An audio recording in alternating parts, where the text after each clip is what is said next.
Welcome to Glow for Hope, sparking conversation on mental health, where we break the silence, build community, and ignite hope. We're here to talk about what really matters: mental health, wellness, and the conversations that help us all feel seen and supported. Every episode will bring real stories, expert insights, and practical tools to help you navigate mental wellness and suicide prevention. Because together, we can change the conversation. Let's get started. Welcome to Glow for Hope, sparking conversation on mental health. I'm Kelly Pelker. And I'm Delisa Richardson. If you're new here, this podcast is all about real conversations, the kind that remind us that we're not alone in what we carry, what we struggle with, and what we're trying to understand about ourselves and each other. That's right. Each week we sit down with someone who's willing to go a little deeper than the public version of themselves to share the parts of their story that shaped who they became. And today's guest is someone whose fingerprints are all over pop culture, the type many of us grew up on, those of us of a particular age, even if we didn't know his name at the time. Today, we're talking with Emmy Award winning media advisor and former MTV talent developer, Vinnie Potestivo. Ah. So in Vinny's MTV years, he helped discover and develop talent like Mandy Moore, Nick Cannon, Christina Aguilera, Ashton Kutcher, voices and personalities who became part of the soundtrack of an entire generation. And he continues to help leaders and creators today find their voice, their confidence, and their path forward. And that is all super cool and inspiring. But today, we want to talk about a different type of story. We want to talk about what's all behind that and the person that's behind all of that. So long before the titles, before the Emmy, before shaping other careers, Vinny, you were a young gay man trying to make sense of identity and belonging and what it meant to be fully yourself in a world that, isn't always so accepting and inclusive. Hmm. Yeah, ain't Uh, that the truth, by the way? When literally all I had were my fingerprints. And man, I just want to call fingerprint what a beautiful gift to have that every single person on this planet has is we are born with this is the fingerprints are going to be the thing that separate us from AI. Fingerprints separate us from each other. Fingerprints give us the ability to stand uniquely, to be uniquely, and to know that everything we touch is uniquely touched by us. So when you call out my fingerprints, and I am an Italian who speaks with his hands and with his I hands, love and it. but that mark of fingerprints, that mark of the human touch means so much. So I just want to I have to give a shout out to the finger. My spirit fingers are going crazy here. So spirit fingers on the there you go, some fingertips. jazz hands Yeah, going here jazz too. Yes. hands there. Yeah, shout out to my musical theater and my cheerleading Yes. team. Which brings me a little bit closer to the question, look, my sexuality, without knowing it, really had a tremendous impact on my life and really specifically my identity. Um, we can get really deep in the first part, the former part, but I want to speak on focus on the latter part because I did something between high school and college. I changed the spelling of my name. I was Vinny with a Y, Vinny, which is my father. My father and I have the same name as well. So grew up in a patriarchal household where the firstborn son was named after the grandfather, and that's been passed down for generations. So I got a little defiant. I'm growing up in Staten Island. My dad gets the Yankees. He gets the Yankees. He gets the Giants. He gets the Knicks. I get the Mets, the Jets, and the Nets. So like in the 80s, come on. I had the 86 Mets. That's a good, like we had in the mid 80s, the iconic Mets a little bit, but Yeah. I really, didn't want to be better than my father, better than my siblings, or different than them. I just kind of wanted to be myself. I didn't want to be so easily compared. And to be really honest, I changed the spelling of my name, Vinny, V-I-N-N-Y, to V-I-N-N-I-E. Someone told me I-E is feminine in Latin languages. And I thought, well, that would be a cool signal, right? Before social media and signals to send out, I thought that would be a cool, discrete signal that people who know and are looking for certain things based on like how things are spelt and positioned, that Mhm. something's a little unique and different about this person. But Delisa, when I tell you that, in my vision of visions of being who I wanted to be and claiming who I wanted to be, because right, as a gay man, I feel like I had to And I got to make that decision much earlier in life than maybe some people, do, just based on how I wanted to be seen in these rooms. If I would have realized that change, that one tiny little change is change, it's my email. That's how everyone literally contacts me and connects with me. It's in the spelling of my name. Every show I've ever worked on has my name in it, both in my, and I believed so much. This is something my grandmother taught me. I believed so much in my name that and MTV, as I left MTV in '07, '06, our programming tastes uh, well, Changed. yeah, it's like sometimes I look at MTV like an ex-girlfriend, which is like a whole different story based on, our first question here. Like it did happen, but like, I've changed. I needed different things and she's changed. She needs different things. But just the ability to go in and be yourself and create space with your name, like I just didn't realize that would lead me to working with Beyonce and Mandy Moore and Nick Cannon, career professionals who in the beginning of their careers really thought deeply about how to position themselves. Similar journey to like what I did. So that was like a pretty outstanding experience to be able to share. I'll never forget having this conversation with Beyonce and Matthew Knowles, who literally knew his daughter was so unique. He had to give her a unique name, and that idea of individuality, sometimes as a gift given down to us, sometimes as a challenge for us to get to. So like two different ways that we were able to leverage, our God-given, our parent-given names and what we were able to do with it. But I just believe so much in our names that I put my name in every title. My podcast is I Have a Podcast by Vinnie Potestivo, so that wherever my podcast title goes, my name goes right there next to it. I believe in us, the people, so much, and especially in this era of AI, where there's a lot of what computers and technology can do now for us. Keeping our little fingerprints all over our posts and our content are going to be a great signal to people that we do exist. We are like true and real. I mean, everything kind of exists in matter, right? But the things that matter shouldn't just consist of matter, and that's kind of what I'm getting at with our names. That's the power we have in our names, and leaning into that. That's great. Never really thought about it that way before, but Oh yeah. you're exactly right. You're exactly right. So like at that stage of your life, what did belonging really look like to you? And when did you first get a glimpse of real, safe, authentic belonging? I was lucky to have a technical skill set that brought me into computers, and I also will say this: I was also lucky to have a little bit of self-confidence, not as much as I have now, but I had enough to make sure that I was in the right rooms at the right time with the right people. And if I didn't feel like I was in the right room with the right people at the right time, I knew enough to remove myself. So the chat rooms and the message boards in the early '90s. I mean, I started my career. I started in TV in 1993 with tape. 1993 to 1997. A lot of that was figuring out how to digitize or move tape to to technology, like whether it's a hard disk or a floppy disk or a soft, a hard, all the different sort of like iterations we had there for the decade. Belonging to me looked like creating space. I saw a lot, and I'm from New York. And I bring that up because in the '90s, cable also created space in New York. I grew up, finance was the number, finance and fashion. Me working in television, they were like, there's TV in New York, but eventually Times Square, and there's a reason why the big networks went and got some visibility and why New York allowed that to happen. But it was about creating space.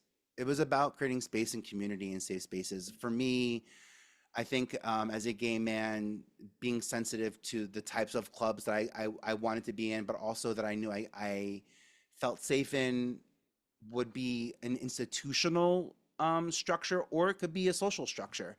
But how old were you at that time, if I might ask?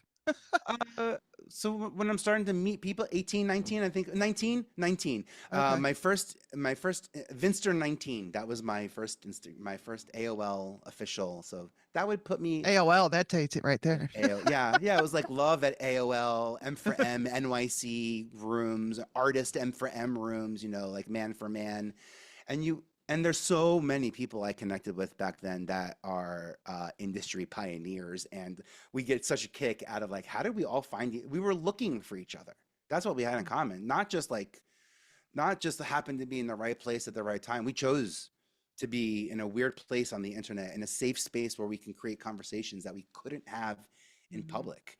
And that's what TV shows for me ended up becoming also. You know, like you have talent that lives on a network level like MTV when I was there, where there was identifiably MTV talent, VJs, video jockeys, Carson Daly, the people who introduced, you know, but then there was this other, it's weird to call the secondary layer of talent, Ashton Kutcher and the Osbournes and uh, um, who else? Mandy Moore, Jackass, like all the talent that got a launch pad from MTV, but are not necessarily seen as MTV talent. But if you know they got their start on MTV, then you know. And if not, then Mhm. this is my struggle with making sure the kiddos respect and understand TRL and direct effect and like what it meant to be part of the culture and community. Like that's my alchemy. Which, which, And which is so weird that you talk so much about the actors and stuff on there, but because MTV started in the 80s with me and my yeah, generation, yeah, and that's when it was actually music television. yeah. And it was all video. Yeah, I want to cable take changed one that, you step. know. Yeah, Yeah. cable changed the music video and got us one step closer to wanting to be able to watch content on demand. And YouTube, you know, Mhm. the same year that Nipplegate happened at MTV with Janet and Justin, you know, YouTube had a really big opportunity to come in and support on-demand content, and it Yeah. created a big rift. It was that moment because they were like the most rewatched moment in pop culture history, and it's a rift. But where were you Yeah. going to go with this? I want to, Kelly. Well, I actually want to take a step back to a younger time for you. Before you even got into all of that, I'm just gonna ask this briefly, and then I'll let Delisa ask you some questions. It's Sure. totally fair. But leading up to those days, what was it like? What struggles did you have as a gay man, or identifying in that way before you ever even got to this bigger public notoriety position? Oh, that's interesting. Um, I would say that again, I think a lot of it has to do with the community structure. So I immediately start being attracted to the structure of community that supports my success. That starts to look like community theater, and it starts to look like entertainment. It starts to look like communications. Again, like now I'm mid 90s as like a 15-year-old coming into my own, you know, pre-adult, but also have a pretty strong idea of what I want to do and where I want to be, but not how I want to do it. I'm looking around and I'm noticing who's helping me. What do they feel like and look like? And who are the people that open doors for me? Who are the people that talk about me in the room when I'm not there and then call me back with like an opportunity? I start noticing that pretty early. I think that's where I think that's where my this idea of wanting to be friends with the people I work with and getting to work with the people that I want to be friends with becomes like a really big driving force for me. I've always been sensitive about if people's success in some way feels like a failure to me, then I don't want to be a part of their success. So, for example, if I make you a number one top Billboard artist and you're winning all these awards and you can't even say thank you, Vinnie Potestivo, from the stage from what I poured into what it is, then I don't find that you're a friend that I need to make successful. And I think that I realized early that I have a skill set that translates pretty well, and I can pick and choose who I support based on who supports me. And these names that we talk about, you know, Jessica Simpson, Sharon Osbourne, Beyonce, Mandy Moore, Ashton Kutcher. These are people who created projects and content to have hard conversation. Like great things come from hard conversation. These are people who weren't afraid to write a play about XYZ, write a song about X, so we can have that conversation. So I started being attracted to people who are tremendously talented, have a lot to say, have an opinion, but most importantly, have high output. And this is what my group of friends looks like. Now my friends are, you know, in high school. this looks like we're the ones that are making mixtape. I don't know what I should say. Yeah. We're making mixtapes and selling. In fact, uh, I honed in on a video skill. I figured out how to wire two VCRs together so that I can record television, remove the commercials, and then do an extended play. And I can sell, Nice. I could sell South Park episodes because, I knew that's what brought people together. And I'll say this, I'm from Staten Island, a very traditionally red dot in a blue state.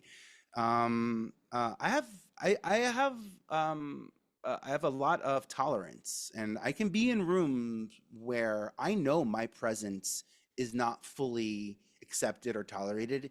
And I'm strong enough in my will and in my character. And this is like, again, directly answering your question, the work that I did as a gay man, how does that impact? I don't let the room change me.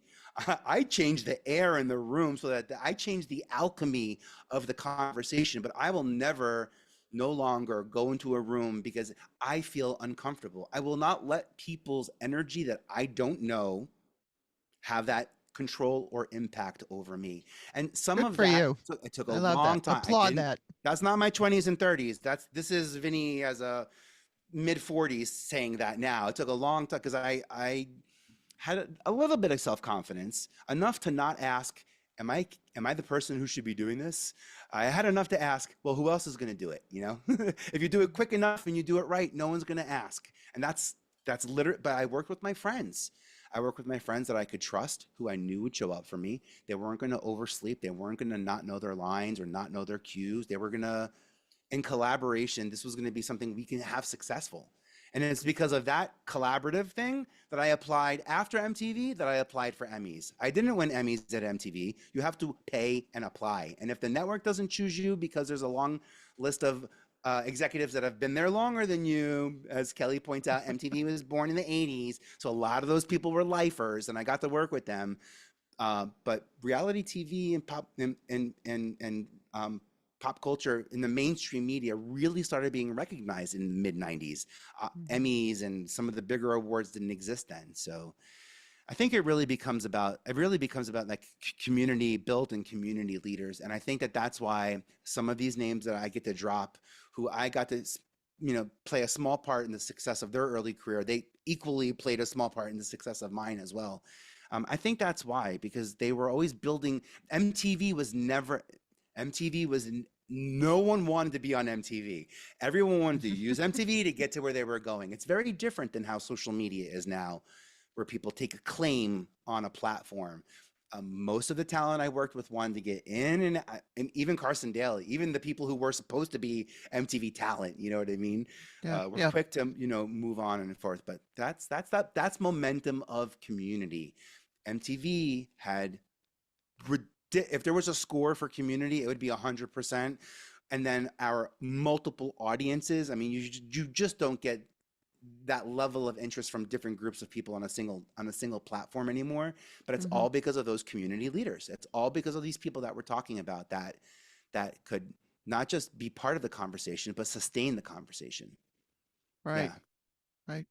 So, Vinny, working in the entertainment industry, it can be, all the things, the highest of the highs and the lowest of the lows. And especially around that time, like in the 90s and stuff, especially when you're looking at like your female talent, there's been so many books that have come out since where some of the talent are talking about some of the mental health struggles that they had to go through, dealing with labels and dealing with, A&R folks and all that kinds of stuff. How was life like for you during that time? Because I imagine, the pace of MTV and just some of the stressors and just life in general in working in the entertainment industry. And then, through on to what you do now. How were you able to navigate some of the really hard times and some of the low lows where you're like, okay, this kind of sucked. How Yeah. you seem like a very resilient and strong person? How did you get that way, and how did Oh you get yeah. out of some of those things? Well, my trauma starts from my mama, like any good mama's boy who's sitting here being like, I work with these strong women in media, and I don't work with just women who are like the matriarchs of their family in a patriarchal world. I mean, these people, the housewives, millionaire these are women that own their worlds. So these are not like women living in a man's world. These are disruptors who have something to share and prove and sort of get out there. Um, I'm going to come back to self-confidence on this one. And I never thought about this answer until you asked this question this way. I went into MTV with a little bit of self-confidence. But then when I say Beyonce self-confidence, Beyond Destiny's Child falls apart. There's headlines that say Beyonce is a liability to music, girl group, because now this is a failure. So this is like, we're seeing the shrinking and marginalization of women. So the girl groups are no longer the thing because the girls couldn't even hold it together. That was the energy around Destiny's Child breaking up, when MTV was also simultaneously casting Carmen, a hip opera. And Beyonce's name wasn't on that list of leads until a lot of what happened.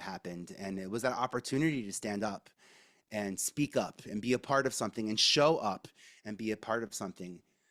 I remember in that audition, it was me, Beyonce, and Robert Townsend. Robert Townsend, the director of like Delirious and Eddie Murphy Raw. Like, I'm starstruck because of him. I'm Beyonce. I'm here to help you get this job, but we got a real star in the room. Imagine that. And she does her lines. And I do this weird MTV thing with the camera where I'm trying to I want her to look great. He takes my hand and he goes, Vin, I can see she can act. I don't need the fun. Get 6 inches from her face. I just need to see her eyes. I just want to look at her eye contact. And I want you guys to do the scene again. This time, no talking. It's just, we're going to watch her walk from one side of the room to the other. Vin, 6 inches from her eyes the entire time, walking backwards, pan backwards. That's the focus that I want to get. And part of me shrunk because I was like, oh no, I'm a casting person. How did I don't want the note. This should be an actor's note. Like, now I'm getting notes in the middle of an actor's thing. And I know actors think of like auditions, they hold on to every second because they're trying to figure out what happened and whatnot.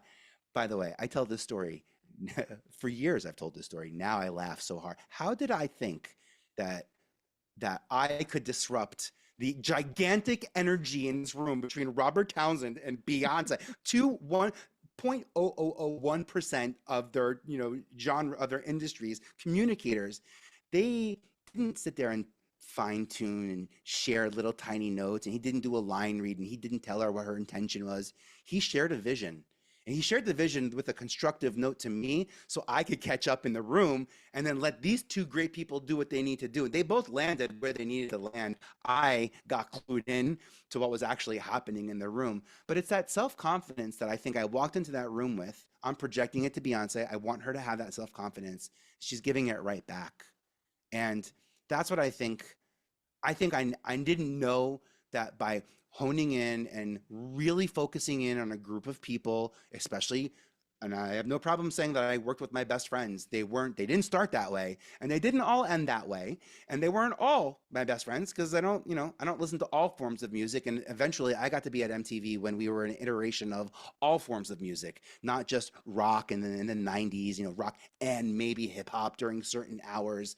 Like representation for us mattered, and all the way from MTV News to the. So I as a casting person, I wouldn't go out looking. I would make sure people knew who I was. I would keep an open door policy, and if you knew somebody who knew me, I would love to take the meeting. For me, it's always like 1 degree of interaction was always better as a jumping off point. That's why I like LinkedIn, because just tell me who you are. I trust you, and then let's figure it out.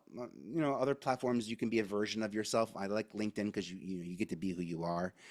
But it was how I think I approached sharing this gift of instilling self-confidence in people, because self-confidence will help you ask for the money that you need to get. It will help you remind the crew when time is running over. It will help you remove the fat jokes because the fat jokes aren't funny. It will help you remove the pronoun qualifiers on success because those aren't necessary. It really helps you laser focus, cut through the murk, both both on the sides that should work for you and don't. But I think it was that skill set of sharing with friends and then sticking, and it was people who were giving it right back. I think that's because I chose people who wanted me to be as successful as them, and they also saw my success was, look, if she performed really well in that movie, that means that I can maybe cast her in something else. By the way, Mhm. and we did, and then that opens up a relationship with Solange, and now I have Solange being a VJ on MTV. Solange is a strong producer, probably one of the most prolific producers and underspoken producers of my entire Y2K, that's so Y2K, Solange has a lot of number one hits, and she still does, by the way. So, but that's where So I'm slowly working with people that I built trust with, and quick to make decisions, but slow to keep adding into that talent base. when you take that even deeper, that yeah, you can say it's all about self-confidence and being confident and so on and so forth, but how did you internalize that as far as developing that self-confidence to the point that you did? Because you were you born with all that self-confidence? No, no, No. but I wasn't, and I didn't have it when I got to MTV. I got it from my siblings, for sure, and it was my siblings who helped me understand what MTV was. I wanted to be a Broadway producer. MTV was on Broadway, so I found MTV because MTV's 45th and Broadway. My mom told me the only way I'd be able to get into the industry is if I found a casting director in Times Square. So I had that in my head. And I did a couple of things before I met that casting director. I knew I had to take action before I met that casting director. And long story short, that casting director I met in Times Square that day was no one else other than myself, 20 years younger, because I stayed in that spot in that area for quite a while. Um, I Yeah, think let's that that's it too. let's Staying, remove the whole MTV and all that stuff for a little bit here and sure. just, talk straight to the young Vinny, the now Vinny, the what's the future look like for Vinny kind of thing. Yeah, it doesn't look like MTV. I mean, I did not have my sights set on reality television or anything. I didn't even learn I was a bad storyteller until my senior year in college. And I took a class outside of college that helped me figure that out. Um, I was curious about technology. I have a very strong technology background. I was able to create more space in a computer than I was in real life quickly without, before I could form a club at school, young gay voices or something, or any sort of like structure around that. I found technology to be really easy. Um, I chose my college based on the fact that they had a computer center. I worked at the computers. I think I got 15 bucks an hour, which was like rich back in the day. And I For helped sure. everybody with their papers, and I loved it because like I would never write their papers, but I loved reading what fonts and things. All of that becomes how I write show pitches at MT, different fonts and tones and vibes and feel. So all that, I'm just, I kind of just get into this rut where I kind of do what I want to do and what I get to do. I try really hard to be in a position where I'm not easily compared to other people. I didn't want to have I didn't want to be better. I just wanted to be different. So I would look to do things differently, whether that was running for student government differently or uh, yeah, my first credit in TV, by the way, comes from my high school video yearbook because of that hack that I figured out with my two VCRs. But no one else that I knew of thought of having a producer credit back then. That made me different. I wasn't the best English student. I wasn't the star of the play, but I was the first student to get a producer credit on our video yearbook, and I was the first student to be the writer of our video. But I asked for those things. I asked for a lot, and I didn't get. Uh, I'm the oldest of six now. Growing up, I'm the oldest of four.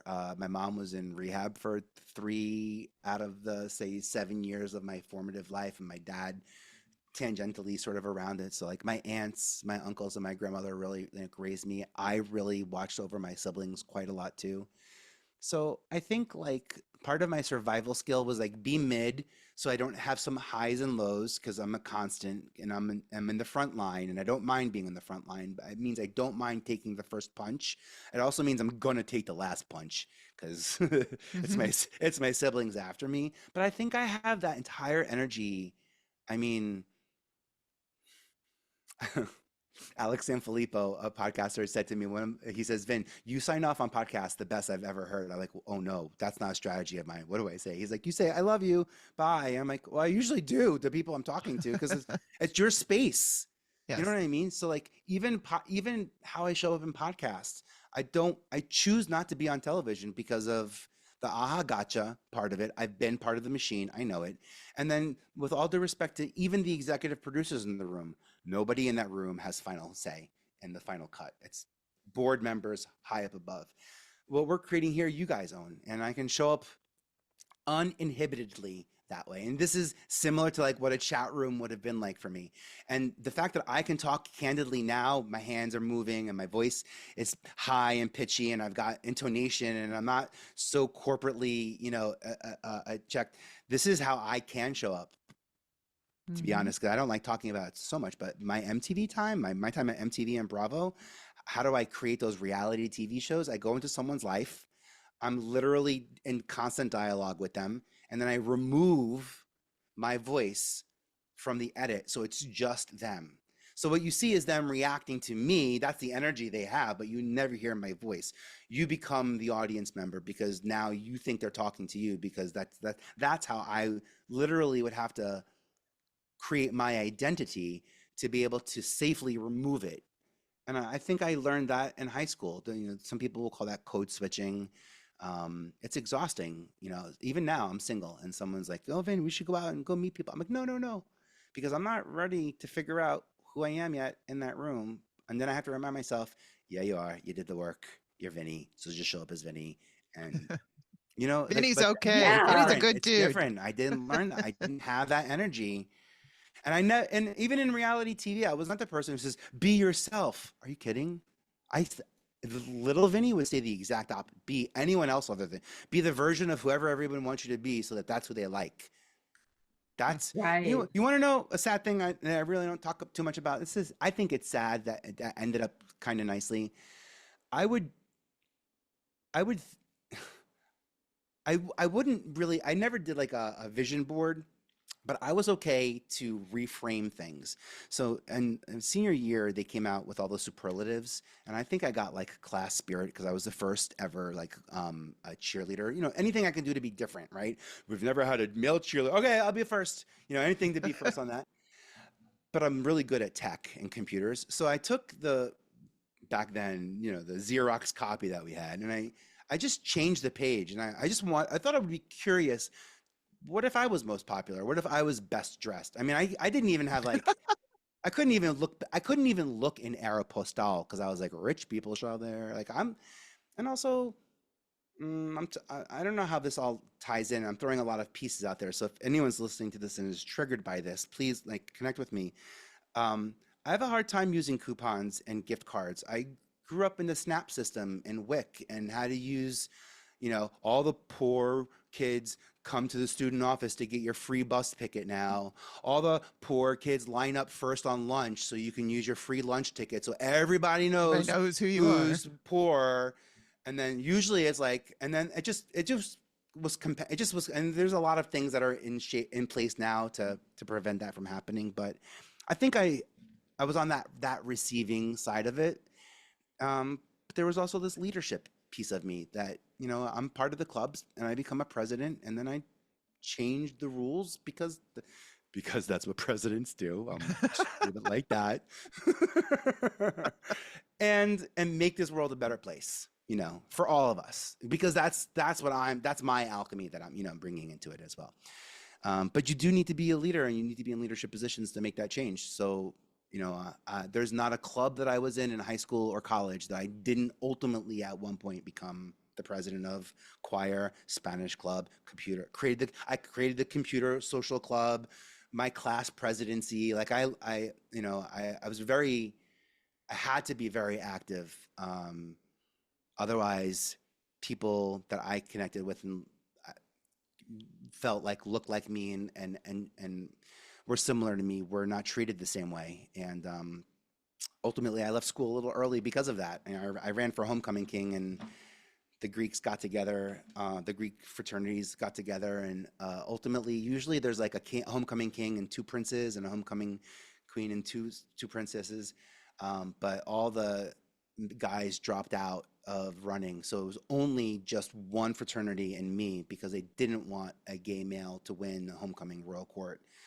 Oh, wow. There was energy around that, but it was my leadership that changed that story. And it was that unfortunate incident that I was able to leverage ultimately with my college, where I said, I'm ready now. I'm ready to leave. I had a scholarship that was tied to being on campus and taking classes, and I said, no, my time here is done. And I have all the credits I need, and that was a bad experience. And I think I can talk to I'll talk to the side now in advance, and I'll tell them my side of the story and what you let your favorite, here you are putting me in all the local newspapers, local Staten Island boy in this show, and local Staten Island boy doing this on the campus, but you can't support me when I need you. Like, that Mm. is weird to me. By the way, that president, our president emeritus, of Wagner College, a very close friend of that's exactly a very close friend of mine now. I found a friend in a very senior executive, and I realized that friends will move mountains for each other, and Mhm. you have to have leadership to be able to make those institutional constructional changes. And if I was afraid of my voice, which I was, then, and not using it in the way that I did off camera, I wouldn't be able to do what I'm doing now on camera, because I chose to be off camera for a big part of my time, of my life, in entertainment, because that's what I was told to do. I was told, Vinny, you, how were you with boundaries? Like, this is you have just this unique way of reframing things, but how did you get to the point where you were able to do that? Were you always good with setting boundaries, or is that something that, you had to learn after going through like something like that in college, or even before, even being the oldest and having to yeah, tend to your siblings a lot? How, because you seem like I know you're rock solid on boundaries now, but and that's something that a now, lot of people yeah, struggle with, especially, you know, folks with mental health struggles. So give me a little bit of information about that, about yeah. boundaries. I think because of what I was exposed to earlier in my life, seeing adults in my life, overdosing and making irresponsible decisions, knowing they come from a place of love. As a kid, you're taught compartmentalization. Write it on a balloon and let it go. Write it on a napkin and burn it and let it go. Put it in a box and tie it up, and then don't worry about it, and set it and forget it. And it's a really, really strong foundation and brilliant pathway to a strong mental health as a child who doesn't have the mental capacity to actually work through the hardships. So I would say I got stuck in compartmentalization probably until I was 30, which meant I was a people pleaser my entire 20s. I mean, and I wouldn't change a thing, because I had a blast being a people. Look at how much I got to give. I had no clue so much of it would come back so quickly, let alone any of that energy would return. But I think that it's in the compartmentalization and me not processing things, turning the other cheek, some lessons, which if you're listening to him, I got my air quotes up on that one. Another thing I'll get my air quotes up on is, this one bothers me more than, what do they say? Some families say, you get what you get and you don't get upset. Like, no, sir, that's not how we do it. And that's not how we do it. That's not how we do it anywhere. Yeah, I hear what those words. Why would you bring those words into the conversation? You get what you get and you don't get upset. And also, and I love, and I'm just going to say that I love the let them theory. Um, I would rather let me than and I'm not challenging Thank what you're you. saying. I agree. Let them do whatever they want. But also, I'm letting myself, this is the barrier and boundary now, not get so obsessed in what everyone thinks of me. Now, when I turn 30, now I'm seeing Jessica Simpson, Mandy Moore, Beyonce, the Osbournes. I'm seeing them watch themselves and in real time get real time feedback. So, look, what you believe about yourself ultimately becomes true. I saw Jessica shift from being told what to do because she sounds like Whitney, but she doesn't look like Whitney. She looks like Britney, but she doesn't dance like Britney. All the things she was and wasn't, to like just let her be, just let her ultimately be. And she set the record straight when she was like, well, I would say in season one, she was the perfect, not, she was imperfectly perfect. Season two, she took that to the next level and I think leaned into the imperfect a little bit too much. And it became a character, which she became, which is the chicken tuna of the sea. This idea that like the audience was rewarding her for, you know, leaning into an archetype that existed already for females that were blonde and successful and talented. So like, there she's playing a little bit with like in real time what's beyond her boundaries and bringing them in. But it's those women. It's Kelly Osbourne, it's Beyonce, it's Ashley Simpson, it's Nas. I did a whole series which never made it to air with Nas and Khalees. We did their Newlyweds show. And Nas was like, Vin, if you can't get the director to figure out that I'm going to walk into the door and he should be on the other side of the door to catch me walking in, the last thing Nas is going to do is re-walk in through the door. Like, think about that. Is that what Nas would do? Or is that what you want Nas to do? Because those are two different people. Which do you want? And I was like, oh yeah. So that's the intention. That becomes intention. So people say reality TV is produced. There's an intention. The intention is to throw a party. Okay, so we got to do a couple of things to get there. By the way, you want to throw a party? Why do you want to throw the party? Okay, so it's going to be a good party. Oh, it's a revenge party. So it's gonna get spicy. So you start to figure out what in reality TV what that is.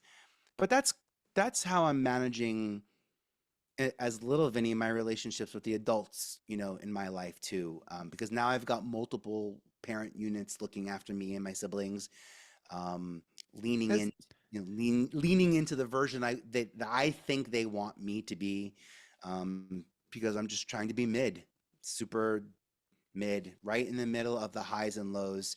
I experience great highs and great lows. A sad thing though, some compartmentalization still trickles in. When I won my first Emmy, I was like, well, that was expected. It took me long enough. Imagine like that was my response to like my first Emmy. Get out of here, Vinnie Oh. Potestivo. So through all of that, do you think it's all that compartmentalization and everything from that, has Vinny ever entered into a completely dark space, or have you always just at least been in that mid zone? Well, look, I get to mid because I've been in the highs and I've been in the lows. My boundaries are, I have a pretty strong conviction of character. I was saying this earlier about like my name and like the spelling of my name and like the gift that my grandmother gave us. By the way, she divorced my grandfather and kept the name because she wanted, like, this is such a Sicilian matriarchal story. I kept my name so you could have yours. At MTV, there started to be this thing towards the end of my time at MTV called LMNO, leave my name off. I'll do the show, I'll do the gig, but I don't want credit on the show.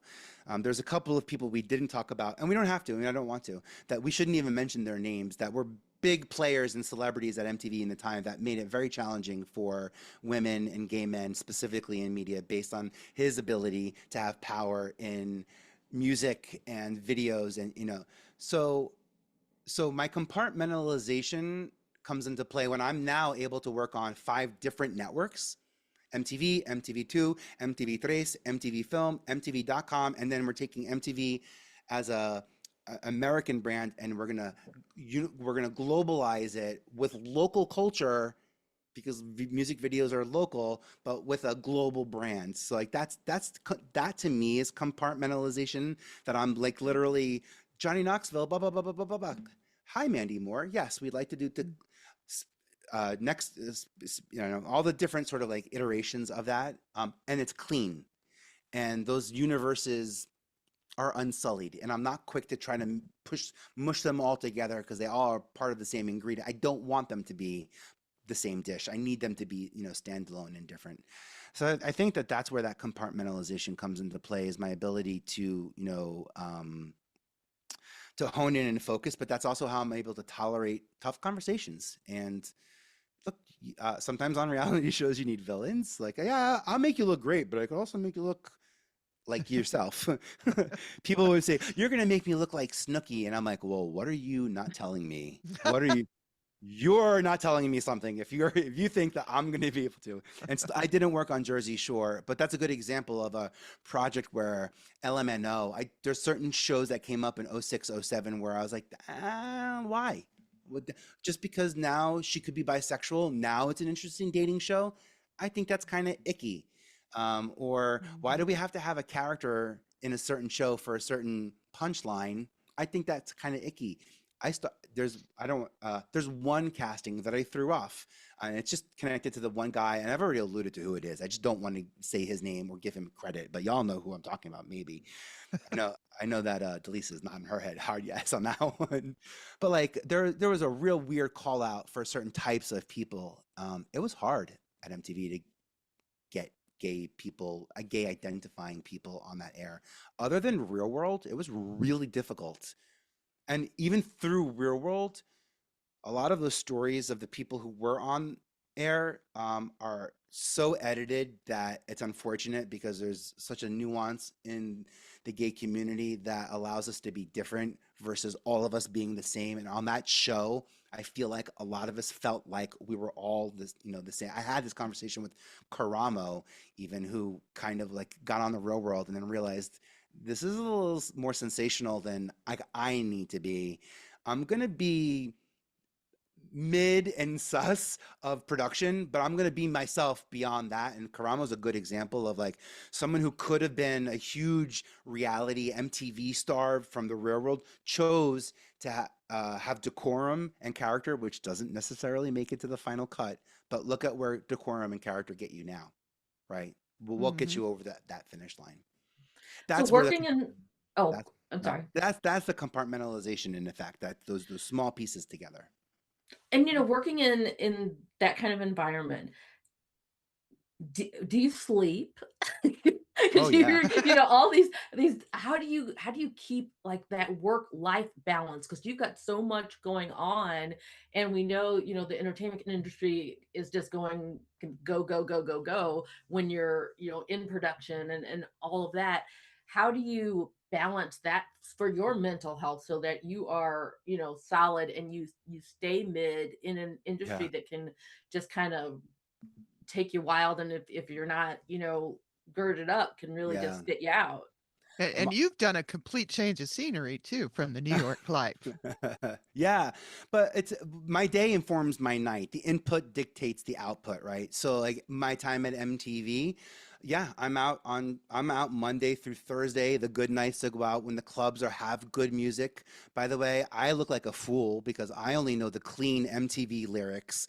I don't know the real lyrics, so I got like, what is this The song? What's radio it? edit, What? right? Yeah, I know that clean, even cleaner than the radio edit. I'm like, what is the magic stick? Good day, sir. Good day. Um, but look, so I'm bringing input dictates the output. I'm not changing the variable so much. I'm spending my days in TRL. I'm in Times Square with a lot of screaming people outside and inside, producer, talent, So it's not like there's a hot and a cold water version of my life. It's mid. So if I'm in this world of pop culture during the day, I'm equally, I promise you, equally in it as much at night. That's when the good shit happens. That's where a real relationship, yeah, that's where real relationships, especially as in New York, happen. And that changes. And then when I'm working with Bravo, all of a sudden, and I'm casting housewives, when I'm showing up to New Jersey to cast a woman in Housewives, first off, I show up with 2 bottles of white wine because red stains the teeth. We're going to have a good time. So I'm going in.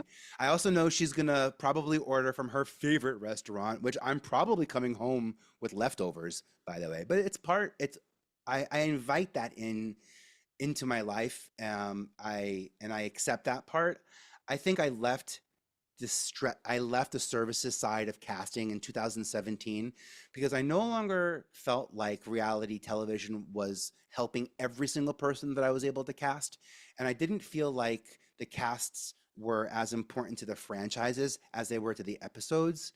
And I Mhm. liked casting franchise talent. I liked working on recognizable names that would become the stars of the show, not the thing that just made the episode good enough to get on air, but the thing that made it great enough to get forecast. And what happened in 2017 is, how much OG casting can you do? You know, there's only so many OG housewives and OG real worlders. Now I'm watching Traders and all these great shows I love with cast members I cast in the 90s and, you know, Y2K. And I love seeing it, by the way, because it's a good reminder that we don't own people. We get to be creative in this fleeting moment of the creator economy, or you know, whatever we're in there. But I think that's how it is like I'm not out drastically looking to, you know, when I'm casting singers and songwriters, I'm going to shows, I'm showing, I want, that's like where my interest in my mind is. And I'm fully engulfed in that, fully engulfed in that.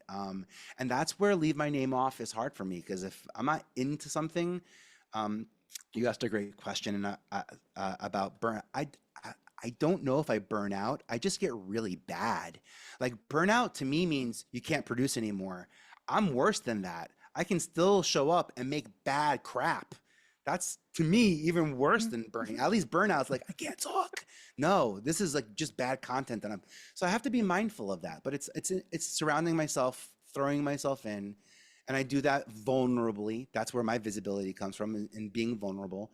And I choose to do that with constructs like this podcast, or people's homes, or their friendship groups and things like that. I chose to be a part of that. But when TV got weird and it was like, go find a group of these five women in this state, like when it just got weird for the sake of filling demographics instead of changing conversations, I realized there are other people out there who can cast and do what I've been doing. I can pass that off, and I can maybe course correct the conversation a bit outside of media in the indie side, because that's Mhm. literally what we're looking at as we step into 2026. Instagram on Amazon Prime, that's a thing. iHeartMedia on Netflix, that's a thing. Netflix on iHeartMedia, that was already announced as a thing. So us showing up as ourselves in content that we own on big platforms that we used to have to get buy-in and a green light from, but now I can just get approval because I know how to upload a file. Like that's the difference in change in leadership. And that's where little Vinny saw, I don't want to be media. I'm not Vinnie Potestivo Media, Vinnie Potestivo Entertainment. In 1998, when I started my company, I was Vinnie Potestivo Entertainment. That I wanted to be in entertainment, the broad sector, theater, events. I wanted all of that, and that was my intention. I stayed in Cableville a little too long, maybe. I don't know what to say. Mhm. I stayed long enough to make my impact. You know, you don't leave behind a legacy; you live through it. So I've certainly lived through it in Times Square and 30 Rock. But the people I worked with are continuing to do bigger and better things, you know, as well. So it's like that's part of the alchemy. That's part of that success. Is again not just mine; it's theirs. What's your opinion on media as it is today? There's so much to consume, and we can find that, especially with our younger kids and then Yeah, our teens, if they're consuming too much, that it can have a negative impact on them. As someone who is in the business of making content, what do you think that we could be doing differently? What are some things that our teens might need to look out for? Some advice that you can give them as when it's time to, like they say, go out and touch grass, or yeah, yeah, what have you, in this just constant barrage of content yeah. that's coming at us, that was totally different than the 90s. Yeah, exactly. Yeah. I want to start with self-confidence. So if you're teaching your kids, your teens, if you're teaching your family about self-confidence, they're going to see some of the red flags and green flags in media before others, because they're not looking for certain things, or they have like accepted certain things or in certain terms in their life. So like again, self-confidence really helps clear and steer clear of those traps in media. Look, I'm not a parent. I'm a little unqualified to talk about this. I do like what some other countries are doing around social media, for example, where there's a limit Mhm. before, you know, there's a difference between long form content and short form content. I'm not saying this because I come from long form content and I'm not a purist of media. I just know that things in short doses tend to be more dopamine addictive, and they're easier to share, which doesn't necessarily mean that it's better. I think that a lot of, as I'm listening to this interview, I think a lot of my resilience comes from standing still. And in my stillness comes my discovery. I didn't find all those people by looking for them. I was in MTV for 10 years. I stood in one place. That's how you get greatness to find you. That's how long it takes to, you know. So I think there's some of that when it comes to like the way that I'm making media and sourcing media. Again, like I'm not a parent, so I don't feel equipped to share my parenting insights. I do agree though with how some other countries are gating social media content. Look, I think it's weird to Hmm. consume content and then I say I don't watch TV, and then at the end of, you imagine if I watch TV, at the end of every single commercial I have to go like this. Okay, I watched it. Okay, thumbs up. Okay, I got it. I saw that. Imagine if we had to do that. We have to like engage and consume. That to me is icky. I think that that's changing.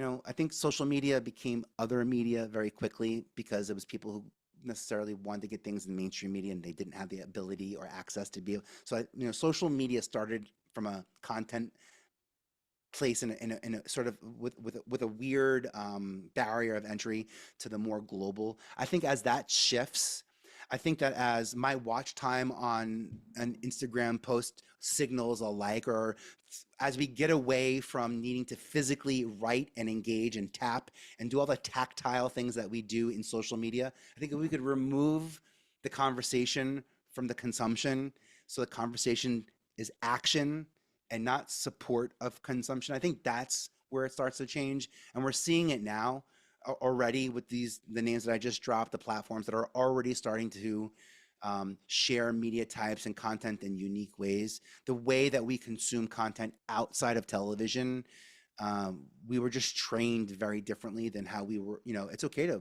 It's watch. removed the connection. Yeah, right. Like imagine if watching television for 2 hours in the 80s or 90s was called binging. That was just called watching TV, you know? That was life. Yeah. But binging is a signal to the advertiser that there's interest in the content, and there could be, but that's a dopamine, so Yeah. and I'm also sensitive about educational content, because educational content is consumption matters versus entertaining content where the content doesn't matter as much as the ads do. So content requires Mhm. you to watch so that the ads, but that construct is changing with ads being, that construct of how we consume media will change if we can remove the engagement from the consumption piece. But Yeah. I think that is the hardship, is like we're sort of also requiring people to have an immediate thought and process, and people are terrified to be themselves and have a point of view and have an opinion. And again, this is why I'm working on that part. I got on podcasting. I had to take medicine because my palms started getting sweaty, and I told people, I was like, I have to take this medicine. It makes my palms sweaty. And my college roommate was like, Vin, do the work. What are you afraid? People are not gonna like you? Who cares about those people, right? And I was like, oh yeah. Oh, I needed to hear do the work so that I don't Very. rely on medicine or third party support to be a different version of myself. I'll just make sure the rooms that I'm in can can sustain my energy, and I'll put it that way.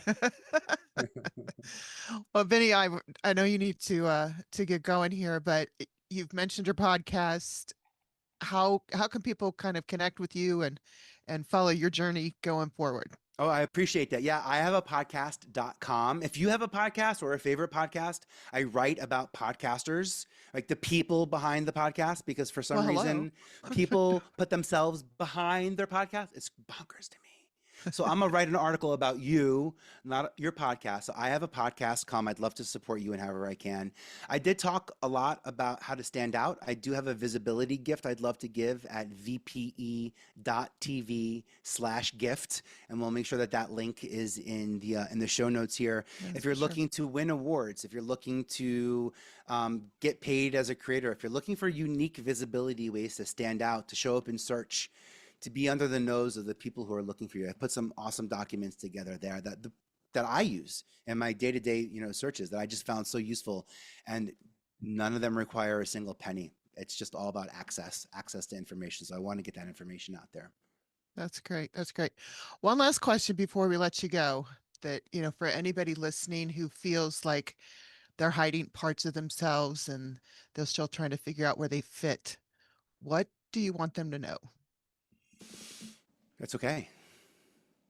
It's okay. I felt that way too. It's okay. And I'm not going to say it always gets better, and I'm not going to say it always gets worse.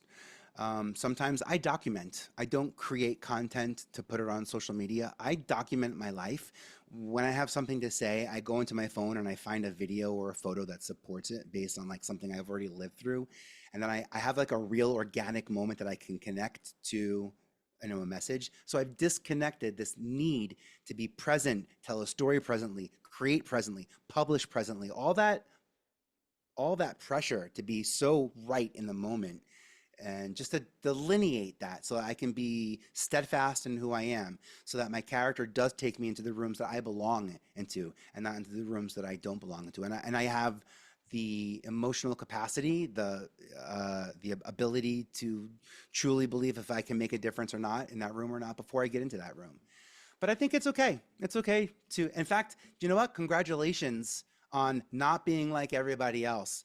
Congratulations on not asking ChatGPT, who should I get married to? What should I do with my taxes? What should I do with my career? Like, ask yourself these questions and give yourself time to answer. Because when you rush the answers, you get the GPT. Great advice. So far. Great advice. Yeah. And I know how genuine you are, Vinnie. Yeah, thank you. Yeah. So, just thank you for sharing openly and generously with us today. Your story, it's a good reminder that personal journeys, we don't often see the ones that shape someone the most. And you've shared a lot with us today. So thank you. Yeah. So thank you. true. And to everyone listening, I really hope that you enjoyed this episode, and, we want you to take care of yourselves, take care of each other, be you, do you, and be sure to tune in for the next episode of this podcast. And thank you so much for listening. Thanks again, Vinnie. Thank you for joining us on Glow for Hope. If today's conversation resonated with you, share it with someone who needs to hear it. Remember, your mental wellness matters, and you are never alone. For more resources and support, visit glowforhopenfp.org. That's glowforhopenfp.org. Stay connected, stay hopeful, and keep the conversation going. Until next time, keep shining. This podcast does not and is not intended to provide medical advice. The information presented on this podcast should not be interpreted or construed in any way as a replacement or substitution for medical advice. It is important that you discuss your condition, treatment options, or any questions that you may have with your doctor or healthcare provider.